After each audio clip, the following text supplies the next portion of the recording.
Welcome back to my channel, everyone. In today's video, we are going to be talking about web scraping. There are many videos about web scraping, but most of these videos are talking about specific implementations, how to write the actual programs to scrape data from the web.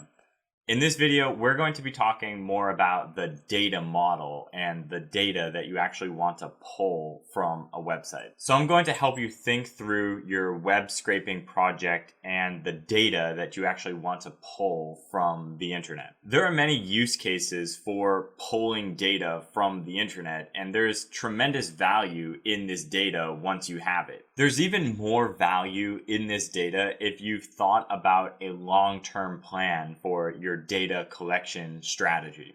Specifically, I'm talking about collecting data over time. So maybe, for example, you're going to scrape data every day on a daily basis. And when you scrape that data, you want to save all of the data that you've scraped. So for example, you could put a timestamp on each of the data sets that you're collecting, and then you just have a place where you can dump all of that data. And over time, that data is going to increase in value because now you have a larger data set to work with. And there's a time component to this data set. But the data that actually makes up that data set is what we're going to be talking about today. What are the things that you should focus on and try to get from the data that you want to collect? I refer to this as the data model. This is the specific pieces of data that you are collecting. And it can even be useful to think about two types of data models that you have. You have your raw data model. This is the data that you're getting directly from the website. And then you also have your clean data model. Okay, so let's take an example here. Let's say you want to scrape product data off of the internet. So the first thing that you need to think about is that products are a very broad and general category, and you definitely want to find a specific niche to focus on. You want to narrow down your product listings. And also you should have some reason for getting this data, right? So you should have some business value in mind that you're trying to create. Because really there's no purpose in just pulling data off of the internet. So you should have some general idea of the business value that you can create with this data. That doesn't necessarily mean that you have to have a product in mind, but you should have some idea of business value that you can create with this data. Because the data itself actually is a product. I think that that is something that a lot of people miss when they're considering data and business strategies around data. They don't really realize the value of data. So our example here is products. You could have other data that you're going to scrape, but we're going to focus on products. And let's say that our niche is in programming, like development. So one of the categories of this niche that we want to focus on first is books. We want to collect data about programming books. So we are going to scrape product listings from Amazon. Let's jump over onto Amazon and look into the data that is available to us. Okay, so this is the general pattern that I follow when I'm analyzing a website for scraping data. The first thing that we should just note is that there's a search bar here. Okay, so that means that there's some way of drilling down into the website. Oh, and the other thing is like we can narrow down the department. So if we're gonna start out with books, let's go with books, and then we can say something like programming. Now let's just get an idea of what we're looking at here. So the first thing to note is that we have this concept of a department, okay? This is important. This is part of our data model for the website.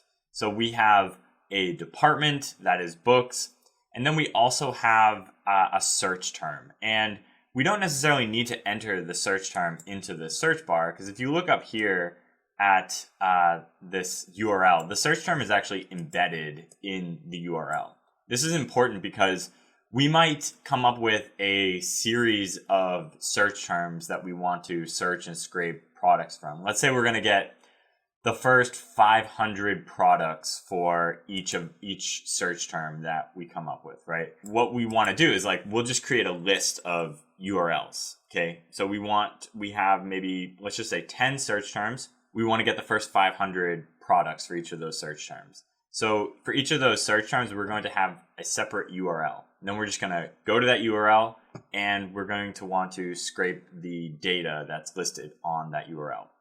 You can also do things like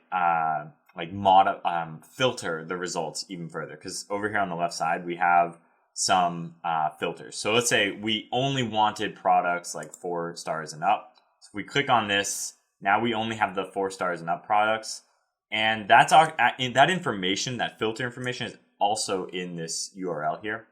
So it's kind of hard to distill the pattern of that. I don't immediately see it here, of that filter. But what you can do is just go onto the page and get the filter, and then grab the URL, grab your URLs. So use this to build your URLs. So that's what we do to create the URL. And then once we have the URL, now let's look at the data that we have. These first ones are sponsored products, and that's not necessarily a problem. I wouldn't try to exclude these. I would just include these sponsored products in.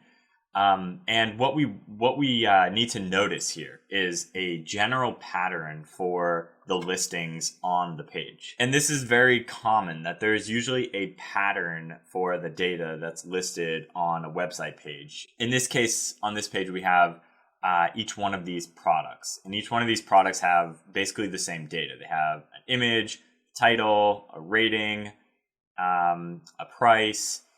And you might just want to get the data directly off of this page. And in that case, in your implementation of the scraper, you're just going to go through and grab each one of these products, like the data from each one of these products. But you will notice that each one of these products actually has much more data to it. If we click on the actual product page, then on this page here, there's a lot more information that we could potentially grab.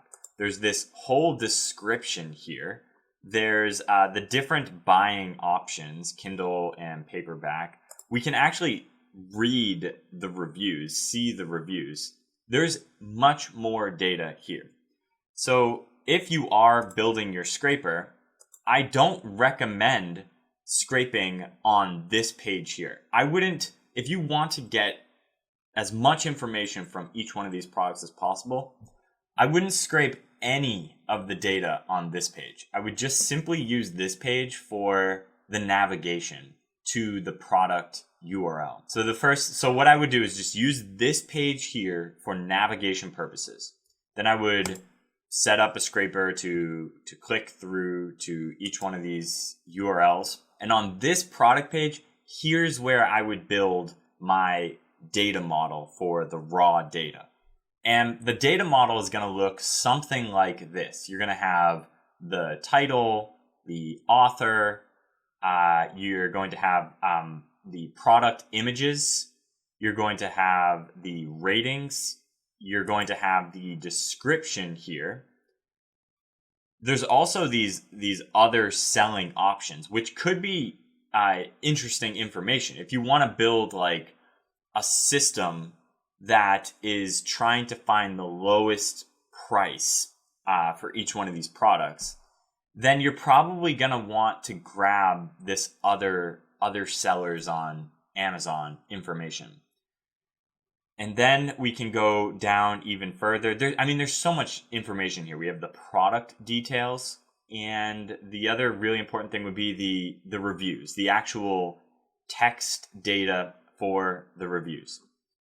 In general, you should try to grab as much data as you can, because you don't know the value of the data. It's cheap to store data, and the data that you're collecting might actually have much more value than you realize. So it's worth it to pay the cost of storing the data when you might be able to extract much more value out of that data in the future, especially if you're going to be storing each one of your data sets that you're collecting over time. Over time, you're going to have a lot of data to work with, and the more data that you have, the more value that you could potentially extract out of that data.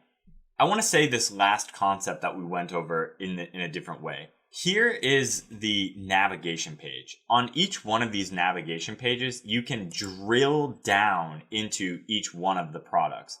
I try to drill down as much as I can into the data, and I try to get the data on a page where all of it is aggregated together. So I try to keep my data model on a single page rather than focusing some of the data on one page and getting some of the data on another page, unless only some of the data exist on these different pages. Then you have to do what you have to do. That's it for this video here today. We talked about how to think about a web scraping project and the data that you're going to be collecting from websites. I also went over the data model for the raw data coming from these websites and how to think about what data to actually get from the websites. Let me know in the comments section if there's any part of this process that we went over here today that you want me to talk about more in future videos. Be sure to like this video and subscribe to the channel, and I will see you next time.